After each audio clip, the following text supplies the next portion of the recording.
Bertemu lagi dengan saya Arek Rodo Pekok. Tapi bola balik saya ingatkan jangan lihat pekoknya, tapi lihatlah apa yang saya lantunkan. Jika itu telur maka ambillah walaupun al-kharij min silitil ayam. Sekarang saya akan menirukan eh, pidatonya B.J. Habibie yang sangat bermanfaat itu, yaitu pidato pada tanggal 1 Juni 2011. Dan pidato tersebut sangat memukau. Kalau jika kita mau mengamalkannya maka Indonesia pasti akan lebih maju dan berkembang. Tapi jangan lupa sebelum saya mulai,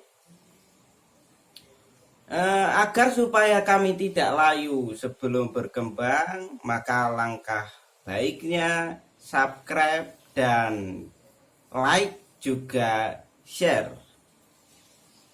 Dan juga doakan kami agar semakin maju dan berkualitas. Langsung saja saya mulai. Bismillahirrahmanirrahim. Di depan Badan Penyelidik Usaha Kemerdekaan Indonesia dulu, Bung Karno pernah menyampaikan pandangannya tentang Fondasi Dasar Indonesia Merdeka yang beliau sebut dengan Pancasila, yaitu pada tanggal 1 Juni 1945. Yang mana itu sebagai filosofis bangsa kita, yaitu sebagai dasar filosofi atau sebagai der Amsong bahasa Jerman, kata Pak Habibie, pandangan hidup bagi Indonesia merdeka.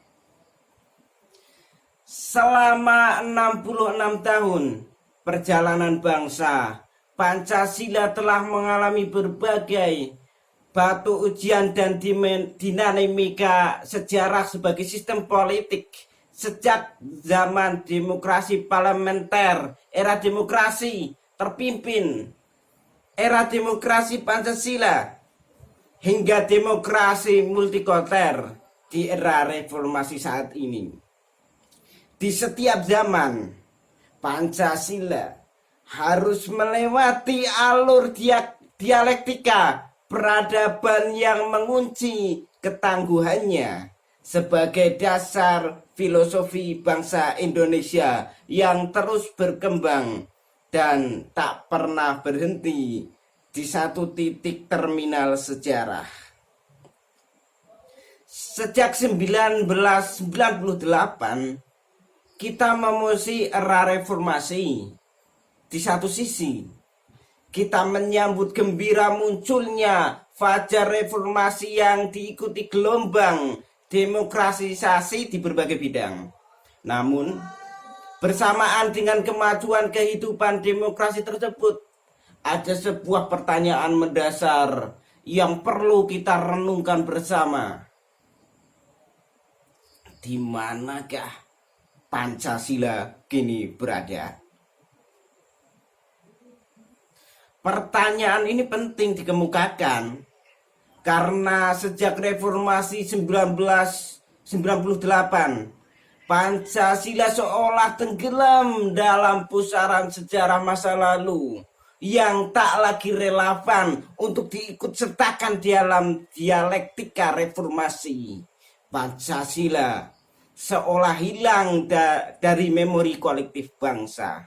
Pancasila semakin jarang diucapkan, dikutip, dibahas, dan apalagi diterapkan baik dari konteks kehidupan ketatanegaraan, kebangsaan maupun kemasyarakatan.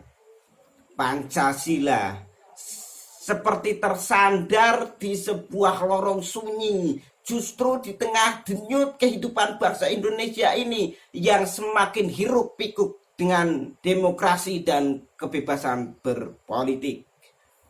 Tepuk tangan. Mengapa hal itu terjadi? Mengapa seolah kita melupakan Pancasila? Ada sebuah penjelasan. Mengapa Pancasila seolah lenyap dari kehidupan kita?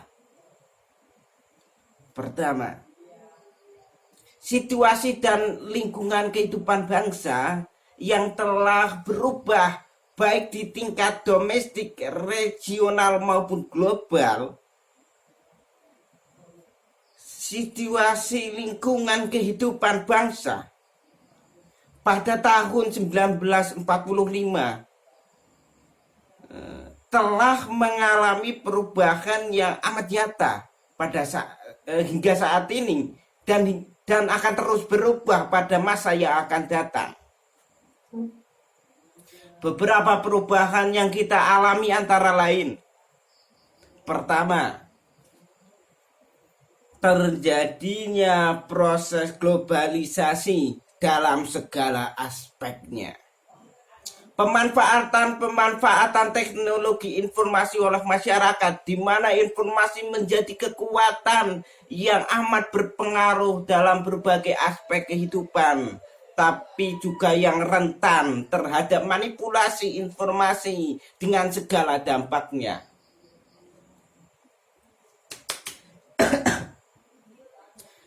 Ketiga perubahan tersebut telah mendorong terjadinya pergeseran nilai yang dialami bangsa Indonesia. Sebagai terlihat dalam pola hidup masyarakat pada umumnya, termasuk dalam corak perilaku kehidupan berpolitik dan ekonomi yang terjadi saat ini. Dengan terjadinya perubahan tersebut diperlukan reaktualisasi nilai-nilai Pancasila agar dapat dijadikan acuan bagi bangsa Indonesia dalam menjawab berbagai persoalan yang dihadapi pada saat ini dan yang akan datang tentunya, baik persoalan yang datang dari dalam maupun dari luar.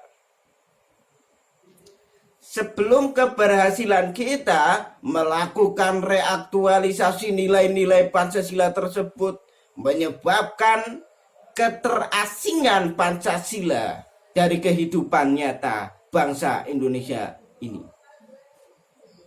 Yang kedua, terjadinya euforia, kata KPJ Habibie, yaitu reformasi sebagai akibat traumatisnya masyarakat terhadap penyalahgunaan kekuasaan di masa lalu yang mengatasnamakan Pancasila. Semangat generasi reformasi Pancasila untuk menanggalkan segala hal yang dipahaminya sebagai bagian dari masa lalu dan menggantinya dengan sesuatu baru berimplikasi pada munculnya amnesia nasional, kata B.J. Habibie. Tentang pentingnya kehadiran Pancasila sebagai Grundnorm, itu bahasa Jerman, norma dasar yang mampu menjadi payung kebangsaan yang menaungi seluruh warga yang beragam suku bangsa, adat istiadat. Matuk rek.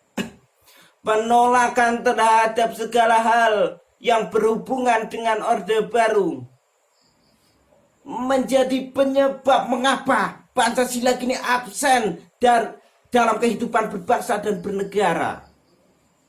Harus diakui, di masa lalu memang terjadi mistifikasi dan ideologisasi Pancasila sebagai secara sistematis, terstruktur dan masif, dan tidak jarang kemudian menjadi senjata ideologis untuk mengelompokkan mereka yang tak sepaham dengan pemerintah sebagai tidak Pancasialis atau anti Pancasila.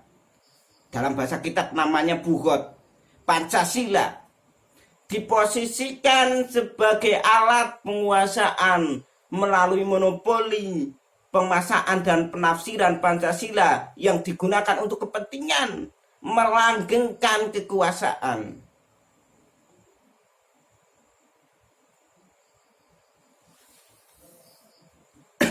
Kesel rek. Akibatnya ketika terjadi pergantian rezim di era reformasi, muncullah domestika, demistifikasi, dan dekonstruksi Pancasila yang dianggapnya sebagai simbol, sebagai ikon dan instrumen politik rezim sebelumnya.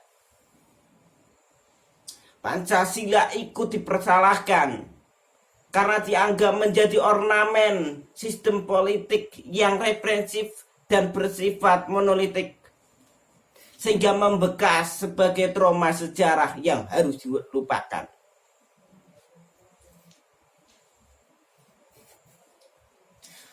Pengaitan Pancasila dengan seluruh rezim pemerintah tertentu menurut B.J. Habibie merupakan kesalahan mendasar.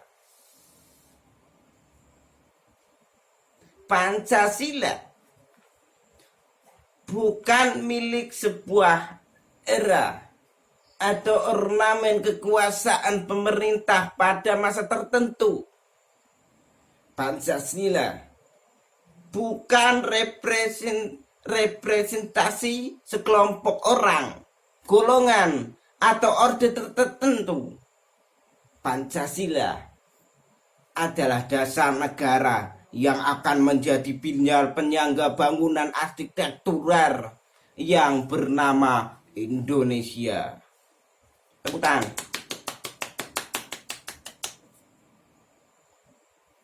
Sepanjang Indonesia masih ada, Pancasila akan menyertai perjalanannya, seperti diriku yang selalu disertainya, amin. Dan pemerintah akan berganti setiap waktu dan akan pergi menjadi masa lalu. Akan tetapi dasar negara akan tetap ada dan tak akan menyertai kepergian sebuah era pemerintahan. Muncrat itu nih. Para peninggal video yang semoga dirahmati Allah.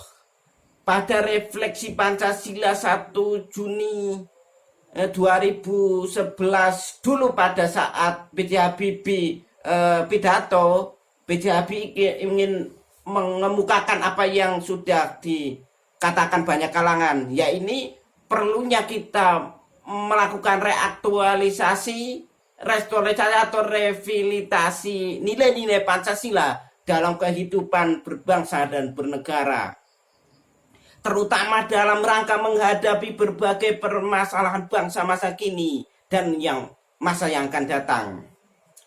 Problema kebangsaan yang kita hadapi semakin kompleks, baik dalam skala nasional, regional, maupun global, memerlukan solusi yang tepat, terencana, dan terarah dengan menjadikan nilai-nilai Pancasila sebagai pemandu arah menuju hari esok Indonesia yang lebih baik. Oleh karena itu, tak terkait dengan sebuah era pemerintah, termasuk Orde Lama, Orde Baru, dan Orde manapun, maka Pancasila seharusnya terus-menerus diaktualisasikan dan menjadi jati diri bangsa yang akan mengilhami setiap perilaku kebangsaan dan kenegaraan dari waktu ke waktu. Tanpa aktualisasi nilai-nilai dasar negara, kita akan kehilangan arah perjalanan bangsa dan memasuki era globalisasi di berbagai bidang yang kian kompleks dan rumit. Reformasi dan demokratisasi di segala bidang akan menemukan arah yang tepat manakala kita menghidupkan kembali nilai-nilai Pancasila dalam praksis kehidupan berbangsa dan bernegara yang penuh toleransi di tengah keberagaman bangsa yang majmuk ini. Reaktualisasi Pancasila semakin menemukan relevansi di tengah menguatnya paham radikalisme, fanatisme kelompok, dan kekerasan yang mengatasnamakan agama yang kembali marak beberapa waktu terakhir ini.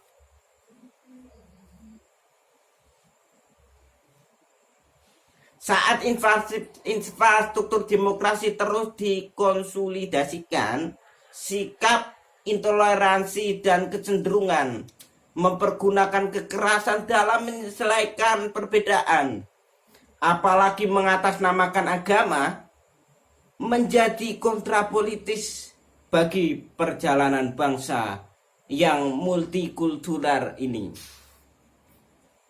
Fenomena fanatisme kelompok, penolakan terhadap kemajmukan, dan tindakan teror kekerasan menunjukkan bahwa obsesi membangun budaya demokrasi yang beradab, etis, dan eksotis, serta menjunjung tinggi keberagaman dan menghargai perbedaan, tapi masih jauh dari kenyataan. Krisis ini terjadi karena luluhnya kesadaran akan keragaman dan hilangnya ruang publik sebagai ajang negosiasi dan ruang pertukaran komunikasi bersama atas dasar solidaritas bangsa negara. Demokrasi kemudian hanya menjadi jalur lantar bagi hadirnya pengukuhan egoisme kelompok dan partisipasi politik atas nama pengedamanan politik konima dan pengabaian terhadap hak pisil negara serta pelecehan terhadap supremasi hukum.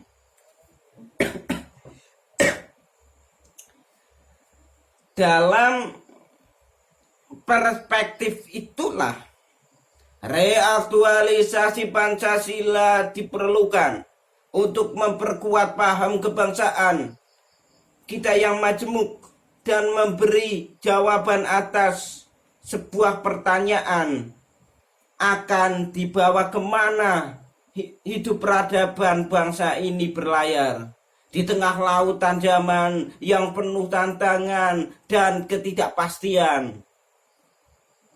Untuk menjawab pertanyaan itu, kita perlu menyelenggarakan kembali pemahaman kita terhadap Pancasila dalam waktu yang bersamaan. Kita melepaskan Pancasila dari stigma lama yang penuh mistis bahwa Pancasila itu sakti, keramat, dan sakral yang justru membuatnya teralienisasi dari keseharian hidup fatal dalam berbangsa dan bernegara. Sebagai suatu tatanan nilai luhur, Pancasila perlu diaktualisasikan dalam tataran praktis yang lebih membumi sehingga mudah diimplementasikan dalam berbagai bidang kehidupan. Para peninggal video yang berbahagia dan semoga dirahmati Allah sebagai ilustrasi. Contoh, kalau sila kelima Pancasila mengamanatkan terpenuhinya keadilan sosial bagi seluruh rakyat Indonesia, bagaimana implementasinya pada kehidupan ekonomi yang sudah mengglobal sekarang ini? Kita tahu fenomena globalisasi mempunyai berbagai bentuk, tergantung pada pandangan dan sikap suatu negara dalam respon fenomena tersebut. Salah satu manifestasi globalisasi dalam berbagai ekonomi misalnya adalah pengalihan kekayaan suatu negara ke negara lain yang setelah diolah dengan nilai tambah yang tinggi, kemudian menjual produk-produk ke mancanegara sedemikian rupa sehingga rakyat harus membeli jam kerja bangsa lain. Ini adalah perjalanan dalam bentuk baru neokolonialisme, atau dalam pengertian sejarah kita suatu VOC, yaitu adalah singkatan dari bahasa Belanda yaitu pokok akhirnya company dengan wajah baru sekarang. Implementasi sila kelima tadi untuk menghadapi globalisasi dalam makna neokolonialisme atau VOC wajah baru itu adalah bagaimana kita memperhatikan dan memperjuangkan jam kerja rakyat Indonesia sendiri dengan cara meningkatkan kesempatan kerja melalui berbagai kebijakan dan strategi yang berorientasi pada kepentingan dan kesejahteraan rakyat. Sejalan dengan usaha meningkatkan jam kerja rakyat tersebut, kita harus juga mampu meningkatkan nilai tambah di berbagai produk kita agar menjadi lebih tinggi dari biaya tambahan. Dengan ungkapan lain, value added. Hal itu dapat dicapai dengan peningkatan produktivitas, daya saing, dan lapangan kerja untuk sumber daya di Indonesia ini. Mengembangkan serta menerapkan ilmu pengetahuan dan teknologi yang didorong oleh kehidupan pasar global dan domestik. Pasar domestik nasional harus BJBP menggarisbawahi harus menjadi pendorong utama dalam BJBP mengajak pada seluruh lapisan masyarakat, khususnya para tokoh dan cendekiawan di kampus serta di pesantren-pesantren, di kajian-kajian NU untuk secara serius merumuskan implementasi nilai-nilai Pancasila yang terkandung dalam 5 sila dari berbagai aspek kehidupan bangsa dalam konteks masa kini dan masa depan. Dan juga tidak kalah penting adalah peran para penyelenggara negara dan pemerintahan untuk secara cerdas dan konsekuen serta konsisten menjabarkan implementasi nilai-nilai Pancasila tersebut dalam berbagai kebijakan yang dirumuskan dan program yang dilaksanakan. Hanya dengan cara demikian saja, sebagai dasar negara dan sebagai pandangan hidup akan dapat diaktualisasikan dalam kehidupan kita. Memang reaktualisasi Pancasila juga mencakup upaya yang serius dari seluruh kunjungan komponen bangsa untuk menjadikan Pancasila sebagai sebuah visi yang menuntut perjalanan bangsa di masa yang akan datang, sehingga memposisikan Pancasila sebagai solusi atas berbagai macam persoalan bangsa. Melalui reaktualisasi Pancasila, dasar negara itu akan ditempatkan dalam kesadaran baru, semangat baru, dan paradigma baru dalam dinamika perubahan sosial politik masyarakat Indonesia. Para peninggal video yang semoga dirahmati Allah, maka dalam upaya meningkatkan nilai-nilai Pancasila yang tidak hanya dilantunkan di harmoni di mulut saja, maka kita harus sadar secara individualisme.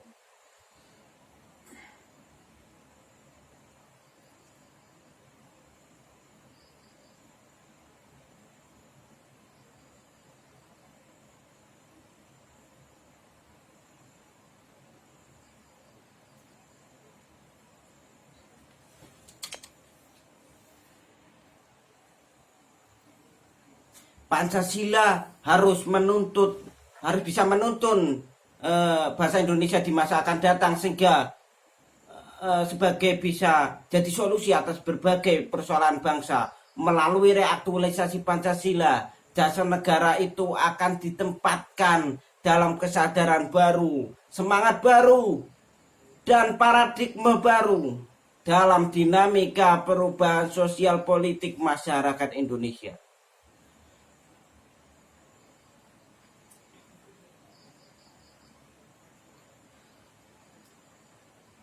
dalam upaya majelis pemusyawarah rakyat yang dulu pernah gencar menyosialisasikan kembali empat pilar kebangsaan yang fundamental: Pancasila, Undang-Undang Dasar Negara 45, Bhinneka Tunggal Ika, dan Negara Kesatuan Republik Indonesia (NKRI).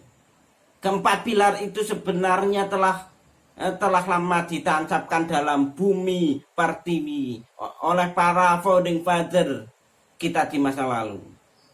Akan tetapi kekejaman terus berubah yang kadang berdampak pada terjadinya deskontrasasi maka menyegarkan kembali empat pilar tersebut sangatlah relevan dengan problematika bangsa ini. Sejalan dengan itu, upaya penyegaran kembali juga perlu dilengkapi dengan upaya mengaktualisasikan kembali nilai-nilai Pancasila yang terkandung dalam keempat pilar kebangsaan tersebut. Marilah kita jadikan momentum untuk memperkuat empat pilar kebangsaan itu melalui aktualisasi nilai-nilai Pancasila sebagai Der Amsong yang dapat menjadi fondasi, perekat sekaligus payung kehidupan berbangsa dan bernegara. Dengan membuka nilai-nilai Pancasila dan keseharian kita sebagai nilai ketuhanan, nilai kemanusiaan, nilai persatuan, nilai permusyawaratan dan keadilan sosial, maka pasti bangsa ini akan meraih kejayaan di masa depan. Nilai-nilai itu harus diinternalisasikan dalam sanubari bangsa sehingga Pancasila hidup dan berkembang di seluruh pelosok Nusantara. Aktualisasi nilai-nilai Pancasila harus menjadi gerakan nasional yang terencana dengan baik sehingga tidak menjadi slogan politik yang tidak ada implementasinya. Saya yakin meskipun kita berbeda suku, agama, adat istiadat, dan afiliasi politik, kalau kita mau bekerja keras, kita akan menjadi bangsa besar yang kuat dan maju di masa yang akan datang. Camkan kopi. Melalui gerakan nasional, reaktualisasi nilai-nilai Pancasila bukan saja akan menghidupkan kembali memori publik tentang dasar negaranya, tetapi juga akan menjadi inspirasi bagi para penyelenggara negara di tingkat pusat sampai di daerah menjalankan roda pemerintah yang telah diamanahkan oleh rakyat melalui proses pemilihan langsung dan demokratis. B.J. Habibie percaya, dan juga saya juga percaya, kita harus percaya bahwa demokratisasi yang saat ini sedang bergulir dan proses reformasi di berbagai bidang dan sedang berlangsung akan lebih terarah manakala nilai-nilai Pancasila diaktualisasikan dalam kehidupan berbangsa dan bernegara. Dan ini adalah yang terakhir, saya rasa ini cukup ya. Selamat berjuang, belajar dan bertakwa dari ini arah Ibnu. Ini adalah pidatonya B.J. Habibie pada tanggal 1, kurang lebihnya seperti itu, pada tanggal 1 Juni 2011. Cukup dari saya. Salam aksara pejuang pena, salam literasi bersama Ahmad Jazuli.